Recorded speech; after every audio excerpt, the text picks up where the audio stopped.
Okay, so there are 3 Wednesday masses, 3 school masses between now and winter break, which is not a lot, right?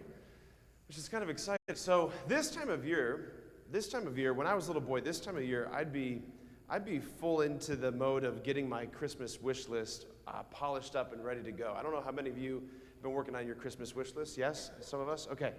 Yeah, this time of year, I'd be putting the finishing touches on that stuff, crossing off, okay, I don't really want that, I want this, making sure this is exactly what I want. And I give it to my mom and dad, send it away, all those things. And then you get to Christmas morning. I have so many fond memories of Christmas morning growing up. I have a younger brother, and my memories are like this, that we'd come down the steps. My mom and dad would be down there. They'd have the fire in the fireplace. Music would be playing on the stereo. They've got their cups of coffee. We're sitting in the family room, and you get downstairs, and you see all the gifts underneath the tree. And it's so awesome. It's so beautiful, and you're so excited. You're so excited. You're like, this is amazing. And then you just start tearing into them, right? How many of you are like just rip like crazy? Yeah, okay. Who here is like very methodical, very careful, yeah, we got our different kind of people here. Okay. I was the rip kind. So you get to that point, and it's awesome, right? You open a gift, you're like, this is exactly what I wanted, and it's awesome. And you get the next gift, and this is exactly what I wanted, and it's just so fun. And then you get to the end of it. You get to the end of it. You open the last gift. And there was always this part of my heart growing up where, like, there was a little bit of sadness that entered in, a little bit of letdown that entered in, like it's over, right? It's over. Please tell me I'm not the only one who's felt that on Christmas morning. Okay, good. Okay, I'm not crazy. Like, there is something in us that hates when good things, like, come to an end. We don't want good things to come to an end. Like, I mean, you guys just had your Thanksgiving break. That whole long week, you were probably having such a fun time with your family, with your friends, eating great food, seeing cousins, watching football, watching movies, all those wonderful things. You get to Sunday, you're like, I don't want to go to school tomorrow, right? And then you got a snow day on Tuesday. That was pretty good. But you don't want good things to come to an end. There's this hunger in us that we don't want just a little bit of good. We want endless goodness. We want it to go on forever. In the gospel we just heard, Jesus, he's with the crowds, and he's noticing their hunger.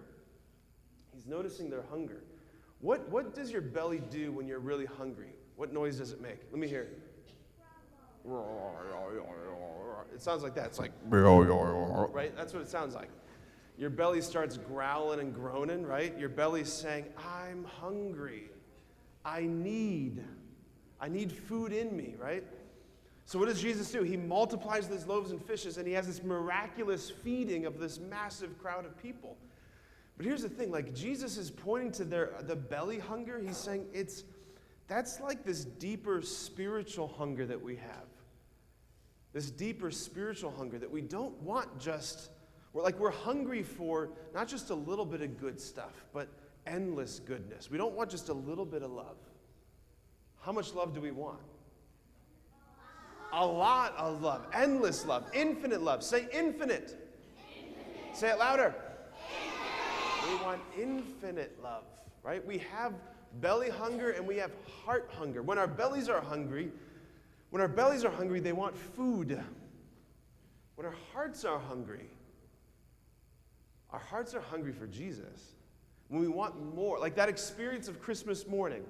When I open up all the presents and I just am a little bit sad. What my heart is hungry for is actually Jesus. It's actually Jesus. So here's what I want you to do. I want you to close your eyes for just a moment.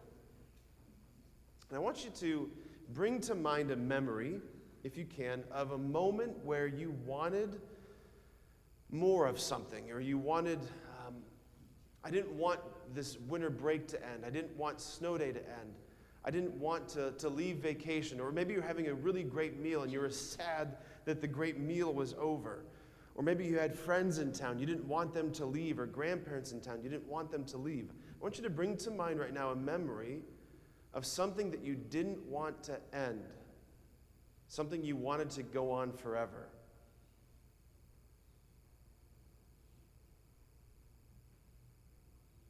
if we can stay in touch with that hunger, that place right there, and we can bring that to the Mass, like that's what Jesus is promising to give us. He's saying, I want to feed your heart. And he feeds our hearts with the Eucharist, with his grace, with his sacraments. All of that experience that you're bringing to mind right now, that is directly connected to Jesus. And if we can stay in touch with that in the Mass, then every Mass becomes a banquet. Amen.